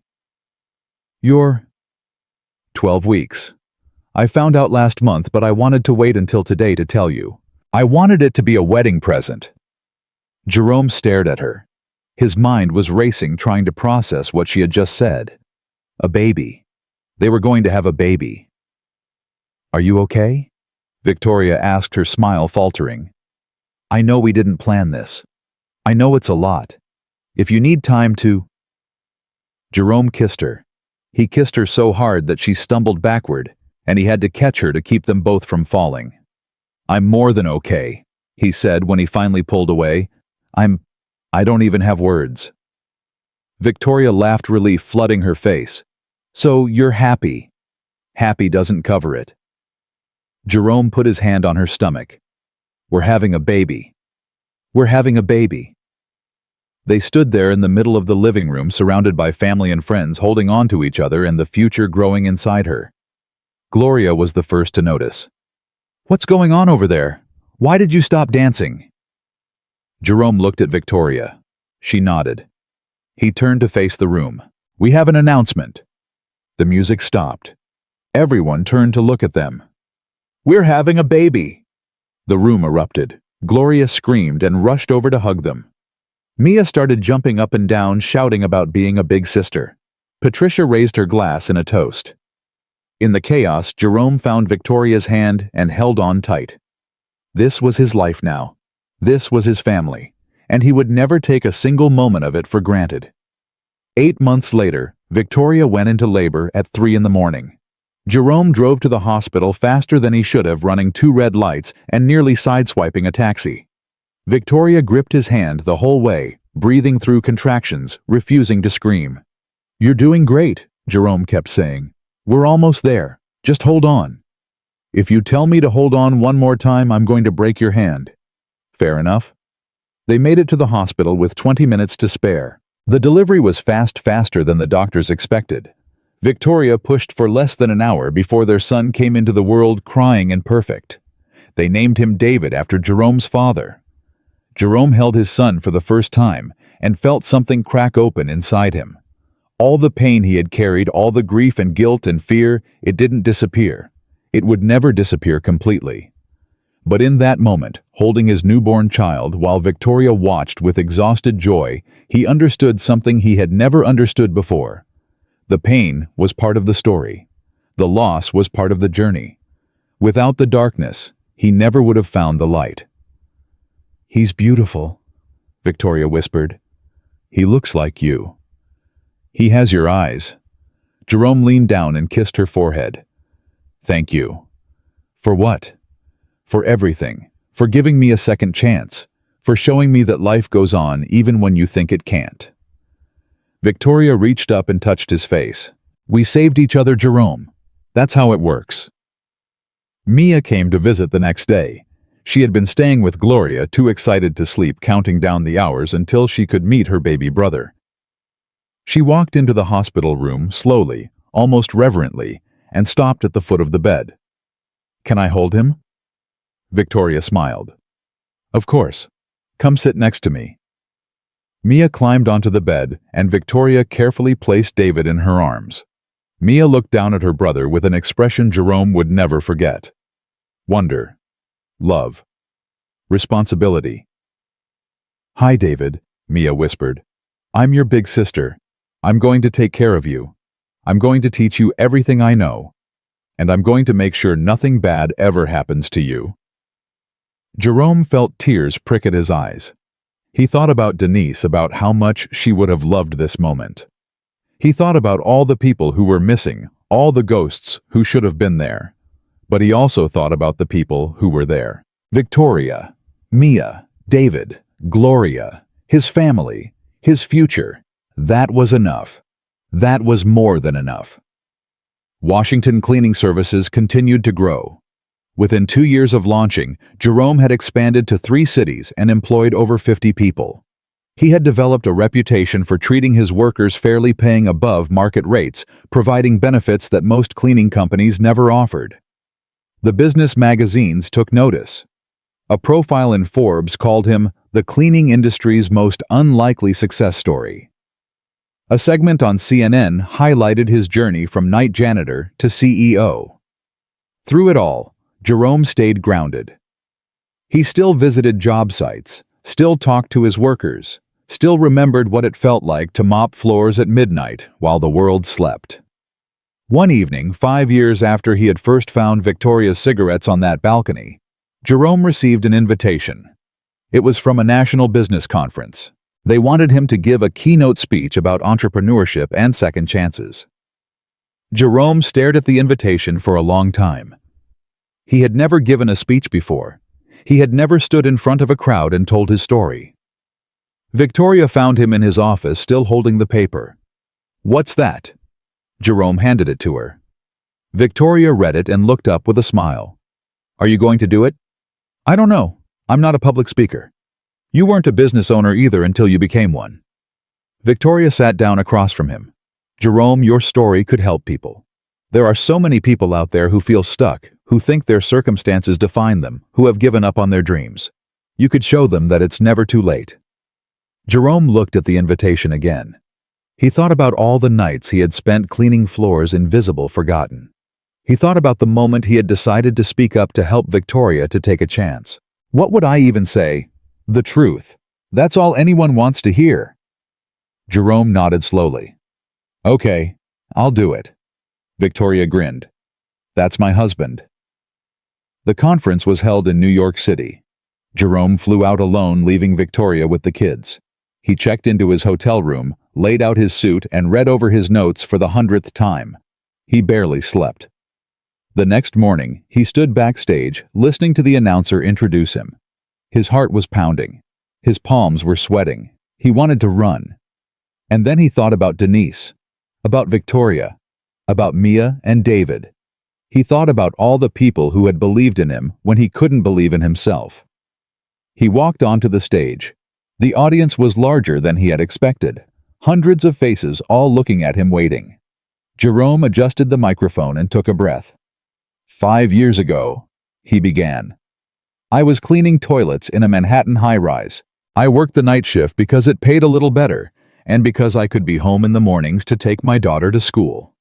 I had been doing that job for 3 years. Before that, I had been doing similar jobs. I was 41 years old, and I had accepted that this was my life, that I would never be anything more. He paused, letting the words settle. I want to tell you a story about how that changed. It's not a story about luck or timing or being in the right place at the right moment. It's a story about seeing someone who needed help and making a choice. It's a story about being seen in return. Jerome talked for 45 minutes. He told them about Victoria, about finding the cigarettes, about the moment he decided to speak up instead of staying silent. He told them about Denise, about the guilt he had carried, about the fear that had kept him small for so long.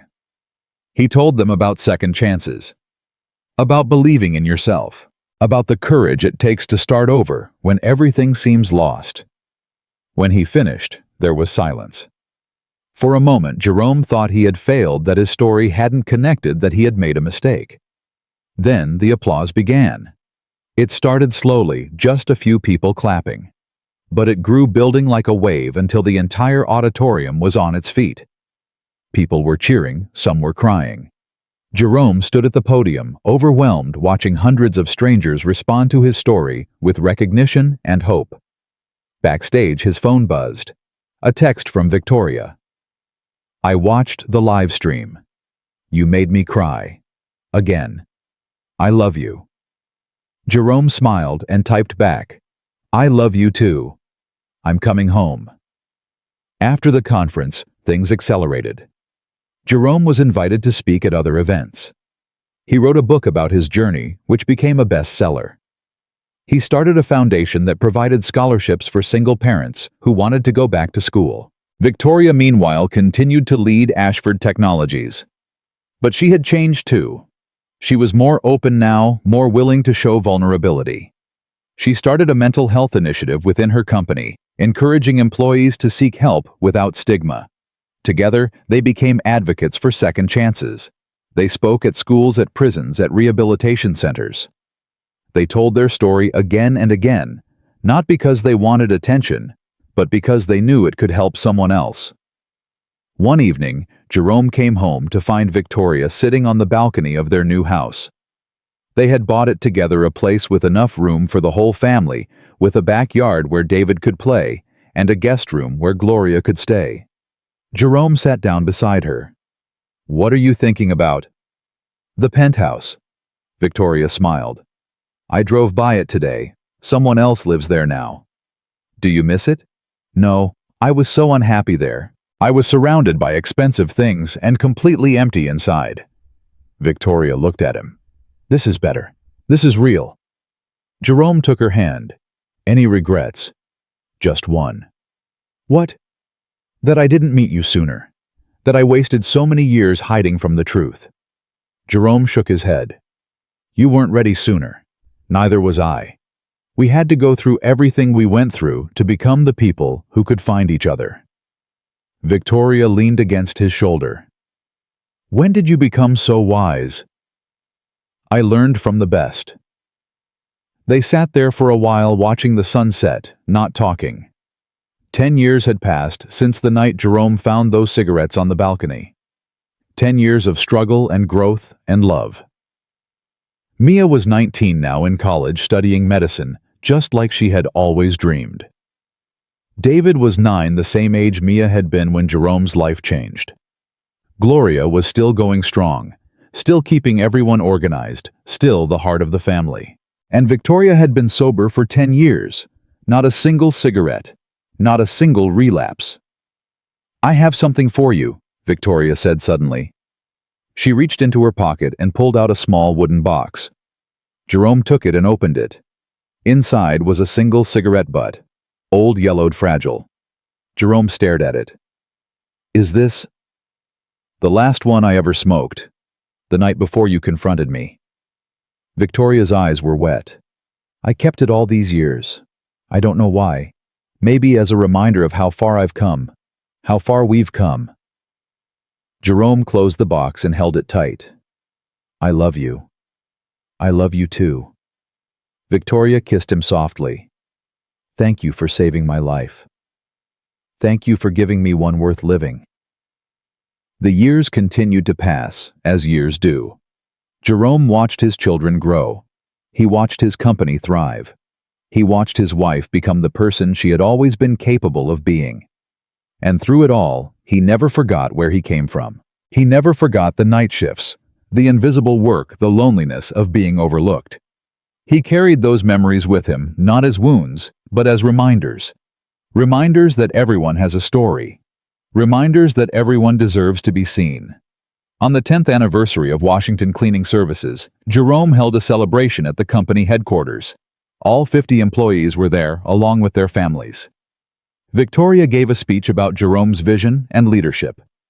Mia spoke about watching her father transform from a man who had given up to a man who had found his purpose. When it was Jerome's turn to speak, he stood at the podium and looked out at the faces before him. Workers who had trusted him with their livelihoods. Families who depended on the company he had built. A legacy that would outlast him. "When I started this company," he said, "I had one goal. I wanted to build something that treated people with dignity. I had spent years being invisible, being overlooked, being dismissed. And I knew there were millions of others like me. People who worked hard but never got recognized. People who kept the world running but never got thanked." He paused. "This company was built for them, for us. And as long as I'm alive, that will never change." The applause was thunderous. That night, Jerome drove home alone. Victoria and the kids had left earlier, and he had stayed behind to shake hands and thank everyone personally. He pulled into the driveway and sat in the car for a moment, looking at his house. The lights were on inside. He could see Victoria moving around the kitchen, David playing with the dog in the living room. His family. His life. Jerome thought about the man he had been 15 years ago. Broken. Grieving. Convinced that his best days were behind him. He thought about Denise, about the love they had shared, and the loss that had nearly destroyed him. He thought about Victoria, about the night he had found her secret, about the choice he had made to speak up instead of stay silent. And he thought about all the moments in between. The struggle. The growth. The courage it had taken to start over. He got out of the car and walked toward the front door. Before he reached it, it swung open. David came running out. "Dad, you're home." Jerome scooped his son into his arms. "I'm home, buddy." Victoria appeared in the doorway smiling. "About time. Dinner's getting cold." Jerome carried David inside, kissed his wife, and sat down at the table with his family. As they ate, as they laughed, as they shared the ordinary moments that make up an extraordinary life, Jerome felt a deep sense of peace settle over him. He had lost so much, he had been through so much, but he had also found so much: love, purpose, family, hope. The millionaire who was always sick had found healing in the most unexpected place, and the cleaning man who was invisible had become someone who would never be overlooked again. Not because of money or fame or success, but because he had learned the most important truth of all. Sometimes the thing that saves you isn't a cure or a solution. It isn't wealth or power or luck. Sometimes the thing that saves you is just another person who sees you, who refuses to look away, who chooses to stay. And sometimes, if you're brave enough to reach out, you discover that saving someone else is exactly what saves you. Jerome Washington had been a cleaning man, a widower, a single father, a man who had given up on his dreams. Now he was a husband, a father, a business owner, a voice for the voiceless. He was proof that it's never too late to start again. And as he sat at that table surrounded by the people he loved, he knew one thing with absolute certainty. The best part of his story wasn't the ending. It was the beginning.